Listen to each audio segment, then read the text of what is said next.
Hello guys, ಇವತ್ತು ನಿಮಗೋಸ್ಕರ ಹೊಸ ಸೀರೆ ತೊಗೊಂಡು ಬಂದಿದ್ದೀವಿ. ನೀವು ನೋಡ್ಬೋದು, ಇದು ಎಂಬ್ರಾಯ್ಡ್ರಿ ವರ್ಕ್ನಲ್ಲಿ ಇಲ್ಲ. ಇದು ಆ್ಯಕ್ಚುಲಿ ವಿವಿಂಗ್ ಇದೆ.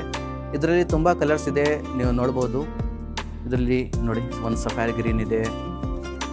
ಆ್ಯಕ್ಚುಲಿ ಇದು ಎಲ್ಲ ಫಂಕ್ಷನ್ಸ್ಗೆ ಸಖತ್ತಿರುತ್ತೆ. ಈ ಥರ ಎಲ್ಲ ಸೀರೆ ನೀವು ನೋಡ್ಬೋದು, ಎಲ್ಲ ಸಿಲ್ಕ್ ಥರ ಕಾಣುತ್ತೆ. ಇದು ಆ್ಯಕ್ಚುಲಿ ಗಾಜಿ ಸಿಲ್ಕ್. ಇದು ನೋಡ್ಬೋದು, ಸಿಲ್ಕ್ ಥರ ಸಿಮಿಲರ್ ಲುಕ್ ಇರುತ್ತೆ. ಒಂದು ಓಪನ್ ಮಾಡ್ಕೊಂಡು ನಿಮಗೆ ತೋರಿಸ್ತೀನಿ. ಒಂದು ಬ್ಲ್ಯಾಕ್ ಕಲರ್ ಓಪನ್ ಮಾಡ್ತೀನಿ. ಯುಗಾದಿ ಹಬ್ಬಗೆ ಸ್ಪೆಷಲ್ ಇದು ಎಲ್ಲ ಸೀರೆ ನೀವು ನೋಡ್ಬೋದು. ನೋಡಿ, ಈ ಥರ ಇದು ರಿಚ್ ಪಲ್ಲು ಬರುತ್ತೆ. ಆಲ್ ಓವರ್ ರನ್ನಿಂಗ್ ಸೈಡ್ ಅಂದರೆ ಈ ಥರ ಆಲ್ ಓವರ್ ಬೂಟಿ ಬರುತ್ತೆ. ನೀವು ನೋಡ್ಬೋದು, ಬ್ಲ್ಯಾಕ್ ಕಲರ್ ಸಖತ್ತಿರುತ್ತೆ. ಬೆಂಟೆಕ್ಸ್ ಥರ ಬಾರ್ಡರ್ ಬರುತ್ತೆ. ಅದೇ ಥರ ಆಲ್ ಓವರ್ ನೀವು ನೋಡ್ಬೋದು, ಓವರ್ ಆಲ್ ಆ ಥರ ಸೀರೆ ಇರುತ್ತೆ. ಮತ್ತು ಈ ಥರ ಬ್ಲೌಸ್ ಪೀಸ್ ಬರುತ್ತೆ ನಿಮಗೆ. ಇದು ಎಲ್ಲ ಸ್ಪೆಷಲ್ ಸೀರೆ. ಬರೀ 2500 ಒಳಗಡೆ ಈ ಥರ ಎಲ್ಲ ಸೀರೆ ಸಿಗುತ್ತೆ ಇಲ್ಲಿ. ನೀವು ಅಂಗಡಿಗೂ ಬರ್ಬೋದು, ಇಲ್ಲಾಂದರೆ ಆರ್ಡರ್ನೂ ಆನ್ಲೈನ್ ಮಾಡ್ಬೋದು. ವಾಟ್ಸಪ್ ನಂಬರ್ ಕೊಟ್ಟಿದ್ದೀವಿ. ಆ ನಂಬರ್ಗೆ ನೀವು ವಾಟ್ಸಪ್ ಮಾಡಿದರೆ ನಿಮ್ಮದು ಆರ್ಡರ್ ಬುಕ್ ಆಗುತ್ತೆ.